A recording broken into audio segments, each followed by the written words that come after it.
आज हनुमान जयंती है।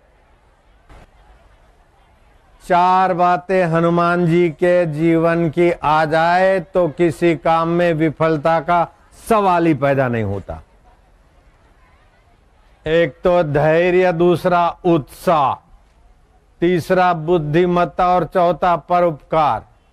कदम कदम पर परमात्मा की शक्तियों का चमत्कार देख ले अत्रि का खेल। जयराम जी बोलना पड़ेगा। और हनुमान जी का एक सुंदर वचन हृदय पर लिख ही लो। कह हनुमंत विपति प्रभु सोई, जब तब भजन सुमरण न होई। विपत्ति की वेला वह है कि भगवान का भजन सुमरण नहीं होता तो जीव अपना हेकड़ी बखारता। मैं ऐसा, अरे अनंत अनंत ब्रह्मांड एक रोमकूप में, और उसकी गिनती ब्रह्मा जी नहीं कर सकते। ऐसा भगवान तेरे साथ, और तू अपना थोड़ा सा डिग्री लेके, थोड़ा पदवी लेके मैं तो फिर मैं बनने की तैयारी कर रहा कि नहीं। मेरा मुझ में कुछ नहीं, जो कुछ है सो तोर, तेरा तुझको देता है, क्या लागत है मोर। बैठ जाओ लाला लालिया देविया, बैठ जाओ। आज हनुमान जयंती है। हनुमान जी की प्रशंसा राम जी करते हैं तो हनुमान जी एकदम जैसे सूखा बांस गिरता है अथवा कोई पिल्लर गिर जाए, ऐसे हनुमान जी राम जी के चरणों में गिर पड़ते। पाही माम प्रभु पाही माम। बहुत पीड़ित हूं, बहुत दुखी हूं हनुमान जी। हनुमान जी तुम सीता की खोज करके आए। हनुमान जी तो ऋषि मुनि के लिए दुर्लभ, ऐसी तुम्हारी गति। ब्रह्मचारी होते हुए भी महिलाओं के विभाग में जाकर निष्काम होकर आए। कुछ नहीं लेना फिर भी सब कुछ करने में तुम सफल हुए। हनुमान जी फिर तुम्हें क्या कष्ट है? बोले आप मेरी प्रशंसा कर रहे तो मैं कहां जाऊंगा। साधारण आदमी तो प्रशंसा कर सुनकर फूला नहीं समाता, और भगवान प्रशंसा करे तो आदमी की तो बाछे खिल जाए। लेकिन हनुमान जी मेरे कितने सियाने चतुर, कितने विनम्रता की मूर्ति है हनुमान जी। तुरंत द्रवीभूत होकर राम जी के चरणों पे गिर पड़ते कि पाही माम पाही माम प्राही माम। मूर्ख लोग बोलते हैं अरे भाई प्रशंसा से तो भगवान भी राजी हो जाता है।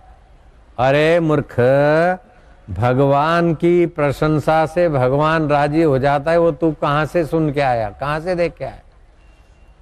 तुम भगवान के कितने गुण गाओगे? अरबों खरबों पति को बोलो कि सेठ जी तुम तो हजारों पति हो, तुम तो लाखों पति हो, आपके पास तो बहुत पैसा है, 12-15 लाख है। ओ खरबों पति को बोलो आपके पास 15 लाख है, तो उसको तो गाली दिया तुमने। ऐसे ही अनंत अनंत ब्रह्मांड जिसके एक एक रूम में है, ऐसे भगवान की व्याख्या हम क्या करेंगे और भगवान की प्रशंसा क्या करेंगे? हम भगवान की प्रशंसा करके भगवान का अपमान ही तो कर रहे हैं। फिर भी भगवान समझते कि बोले बच्चे हैं, इस बहाने बेचारे गुदुड़ करके अपनी वाणी पवित्र करते। एक आशाराम नहीं 1000 आशाराम, और एक जीव नहीं, एक आशाराम की 1000 जीव, फिर भी भगवान की महिमा गाऊं तो संभव ही नहीं है। ऐसे हमारे प्रभु जी है, और प्रभु जी का सेवक हनुमान जी। ओहो अब मोहे भाव भरोसा हनुमंता, बिना हरि कृपा मिले नहीं संता। मुझे यकीन है, मुझे भरोसा है कि अल्लाह की, खुदा की मुझ पर कृपा है, तभी मुझे फकीर मिले, नहीं तो फकीर का दीदार नहीं हो सकता है। और फकीरों के फकीर हैं हनुमान जी, फकीरों के फकीर। संशय सबको खात है, संशय सबका पीर, संशय की जो फाकी करे उसका नाम फकीर। हद टुपे सो ओलिहा, बेहद टुपे सो पीर, हद बेहद मैदान में सोया दास कबीर। हनुमान जी तो हनुमान जी, हनुमान जयंती के अवसर पर और यहाँ बुराड़ी में कार्यक्रम में तो कहता हूं कि ये भूमि आपको प्रणाम है हनुमान जयंती के दिनों में। मातेश्वरी नारायण नारायण ना बोलो ना, कंजूसी काहे करी तो। नारायण नारायण नारायण नारायण। आज और कल में कुछ खास बातें भी बताना है जिससे आपका स्वास्थ्य बढ़िया रहे। सामान्य आदमी को 3 ताप होते हैं, आदि दैविक ताप, आदि भौतिक ताप और आध्यात्मिक ताप। लेकिन जो ज्यादा चतुर होते हैं ना, उनको 4 ताप और होते हैं, वो 7 होते हैं उनके। मैं चतुर हूं, मेरी इज्जत है, मेरा स्टेटस है, मेरा फलाना है, मेरा टींगना है, मेरा ओ है। अरे मूर्ख, तेरा विश्वनीयता है वो तो तुझे पता नहीं। 5.5 फुट के शरीर को मैं मानता है, जमीन जायदाद को मेरा मानता है। इस ताप में क्यों तप रहा है? तो हनुमान जी की शरण क्यों नहीं जाता? का हनुमंत विपति प्रभु सोई, जब तब भजन सुमरण ना होई। बोले भजन क्या? अरे रसनम लक्षणम भजनम, भगवान का रस पैदा कर यार। मेरा इतना मकान, मेरी इतनी गाड़ियां, मेरी इतनी संपत्तियां, मेरे इतने डिग्रियां, ये तो मार डालेगा। ये 4 ताप और दे देगा। आध्यात्मिक, आदि दैविक, आदि भौतिक 3 ताप तो है सबको, लेकिन जो ज्यादा विशेष लोग हैं 4 उनको और मतलब 7 ताप में तपते। वो 7 तापों से पार होना है तो आजा बापू के सत्संग में, बस सीधी बात है। अरे बापू इसको मत मानो, बापू तो वही परमात्मा है बाबा। परमेश्वर का नाम ही वास्तविक में जोगी है, वास्तविक में पिता है। भगवान ही पिता है, माता है, बंधु है, सखा है। अभी बापू बापू जरा सा दम निकल जाए तो फिर उठाने वाले दूसरे। रावण पड़ा है मृत्युशैया पर, मंदोदरी आती है, हे लंकेश, चलते थे तो भूमि को कंपायमान करते थे। यक्ष गंधर्व किन्नर तुम्हारे से डरते थे। मैं लंकापति रावण हूं। वो कहां गई शक्ति? लंकेश, ओ दशासन, ओ 20-20 हाथों वाले कहां गए? अभी गीद और कौवे इंतजार कर रहे। हम खिसके नहीं कि उन्होंने आपके आंखें नोची नहीं, आपके अंगों को विदीर्ण किया नहीं। कहां गई वो शक्ति? किसकी शक्ति थी? जो आपको भी चलाती थी, आपकी लंका को भी चलाती थी, आपके अनुचरों को भी चलाती थी। लंकाधिपति वो शक्ति कहां की थी जरा?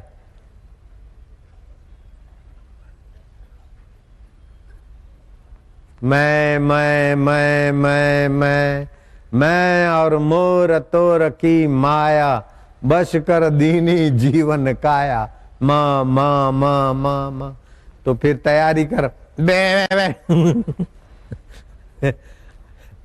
अरे अपने मैं को परमात्मा के मूल में मिला दे बेटा, तो भक्ति का रस आएगा।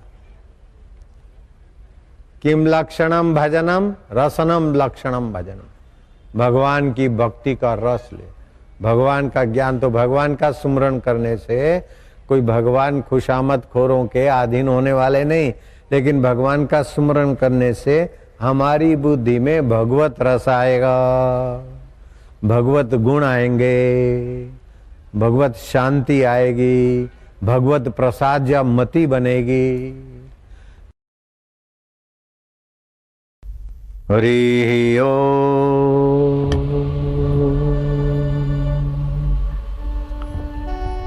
भगवान प्रशंसा से प्रसन्न होते हैं, ये वहम निकाल देना चाहिए। भगवान की प्रशंसा नहीं, भगवान के गुणगान करने से हमारी दोषमयी मति थोड़ी निर्दोष होती है। बाकी तो भगवान की कोई भी गुणगान करोगे तो एक प्रकार की बचकानी ही है, क्योंकि भगवान असीम है, आपकी बुद्धि सीमित है और आपकी कल्पना भी सीमित है, तो आप भगवान की क्या महिमा गाओगे? फिर भी भगवान कहते हैं मेरे में चित्त वाला होकर तू मेरी कृपा से संपूर्ण विघ्नों को तर जाएगा। और यदि तू अहंकार करके अहंकार के कारण मेरी बात नहीं मानेगा तो पतन हो जाएगा। न जाने कीट पतंग किस किस योनि में भटकना पड़ेगा। साधारण आदमी को आदि दैविक अर्थात बारिश आया, अकाल हुआ, भूकंप हुआ, कुदरती प्रकोपों की तकलीफ सहनी पड़ती, मानसिक अशांति, उद्वेग, विकार सहना पड़ता है, और नौकरी धंधा, रोजगार, बदनामी आदि ये भी सहना पड़ता है। ये तीन ताप साधारण आदमी को होते। लेकिन जो ज्यादा पढ़े लिखे और अपने को चतुर मानते और निगुरे हैं संत फकीर महापुरुष के कदमों में, जिनका यात्रा नहीं है, उनके चार ताप और बढ़ जाते हैं। जो कुछ पाया है अभ्यास वो छूट न जाए, उसको बोलते हैं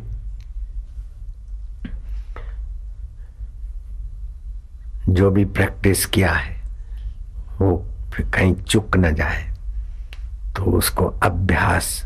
दूसरा भंग अर्थात मान भंग न हो जाए, सत्ता पद का भंग न हो जाए, वाहवाही का भंग न हो जाए।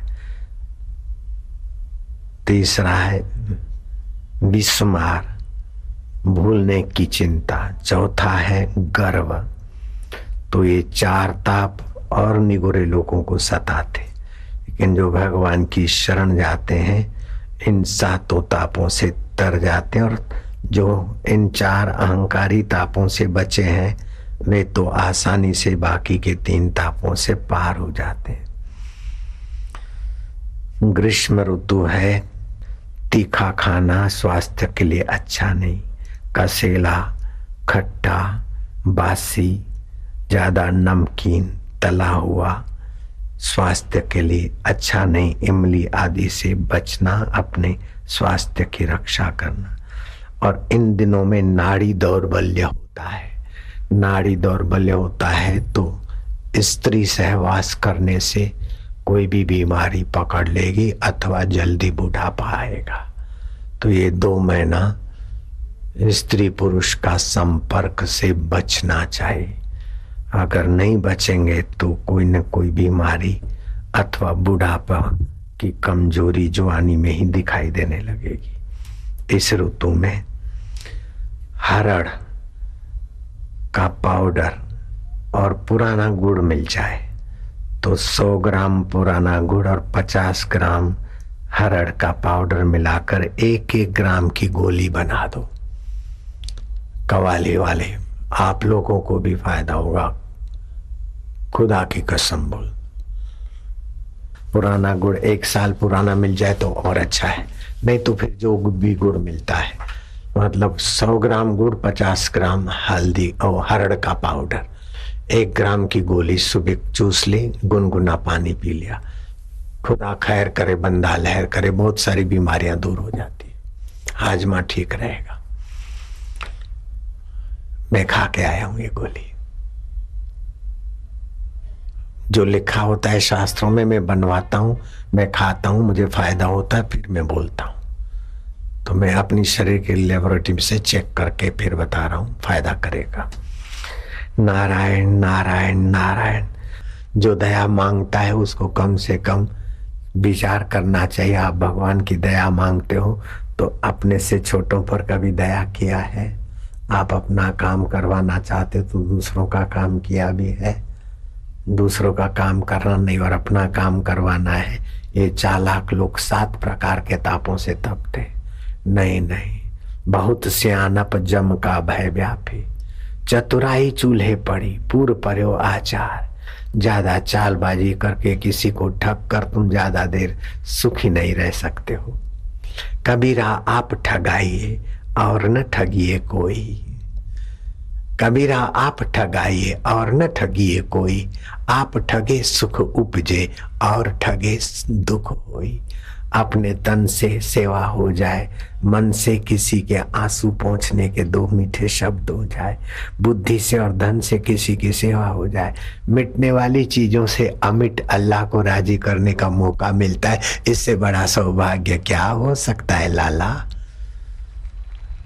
नारायण नारायण नारायण नारायण नारायण। तो कहने का तात्पर्य है कि जीवन में अगर सत्संग नहीं है ना, तो सब कुछ मिलने के बाद भी ये 3 ताप और 4 7 ताप नहीं मिटते। नारद जी कहते हैं संसार तापे तपता नाम योगो परम औषधा। संसार के ताप में तपे हुए जीवों के लिए भक्ति योग परम औषध है। तो जो भक्ति योग देता है, दिलाता है, वो मानव जात का परम हितैषी है। और हनुमान जी का ये बहुत प्यारा काम है। हनुमान जी को मिल जाए कहीं सत्संग की सेवा करना, सत्संग में कोई विघ्न डालता और हनुमान जी का स्मरण करो, देखो फिर हनुमान जी कैसा गोड्डा ठोकते उसको। बड़े से बड़े अधिकारी के पीठ पे गोड्डा ठोक के उसकी अक्ल ठीक कर देते। तो ये भगवान की कृपा है कि आज हनुमान जयंती जासु नाम भव भेषज हरन घोर त्रैशूल। जिसके जप से ये त्रिशूल आदि देविक आदि भौतिक आध्यात्मिक ताप टल जाते, सो कृपालु मोहितों पर सदा रहो अनुकूल। हनुमान जी कहते हैं कि जिसका सुमरण करने से तीनों ताप मिट जाते हैं, वो भगवान मेरे अनुकूल हो जाओ बस। हम तो ये कहते कि भगवान अनुकूल हो चाहे न हो, हनुमान जी आप अनुकूल हो गए तो राम जी अनुकूल हो ही जाएंगे।